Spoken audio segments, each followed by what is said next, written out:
first thing that made us do it is we got a puppy, and it just tore up our backyard when we lived in Springfield. And so we were having mud up and down the brand new deck, inside the house, and it was just enough was enough. We started looking at a little bit bigger house over here in Eugene. Loved the house, went out to the backyard, and the backyard was just a soggy mess. There was no drainage in the backyard, there was mud. And I told my wife, I said, well, this could be a deal breaker for us on this house, because I just did not want to go back to the mud. It would just ruin our brand new house that we were buying. So we both agreed that if we were gonna buy the house, we were gonna turf the backyard and make it livable and enjoyable for not only us, but for the dog. We moved in on a Friday night and had Alpha Turf here the very next Monday morning, and they tore it all up, and 2 weeks later, this is what we have. But if we were walking here in the old yard, we'd be in mud, water, standing water. There was no drainage in this yard at all. And now we can come out here in the rain, and it's the same way then as it is now, nice and firm, no mud anywhere. In Oregon, it's always gonna rain, right? Eventually. And so yeah, there's no mud going in the house, there's no mud out here. We can enjoy the patio. It just makes the place a lot more enjoyable.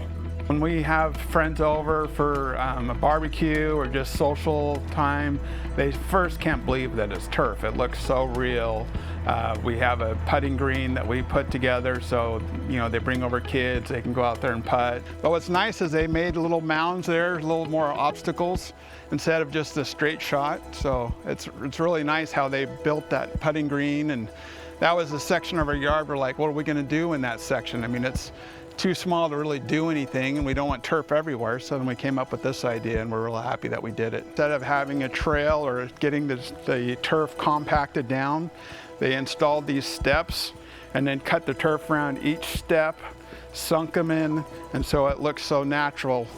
I get a lot of compliments on this walkway right here. We've been here a month, and there's no stains on the turf anywhere. The dog goes to the bathroom several times a day. It's easy to pick up, and if there's a little brown mark, we just use Simple Green, spray it on there and wipe it off, and it comes right off. There's no issue we've experienced with any dog residue. And this is the biggest topic of discussion in our backyard, is the area that they constructed for us to park our Jeep on, where they had these concrete pads made and then did all the detail work of getting the strips of turf in between and secure, so we can back our Jeep through the gate, come in here, turn the tires, and don't have to worry about any turf being tore up or anything. I've had the Jeep on and off here several times, and you can see it looks brand new. It's just something other than just a concrete slab. As we're all getting older, the time that we have available to go enjoy life, I don't have to worry about doing yard work. I want to go back to natural grass after experiencing the turf.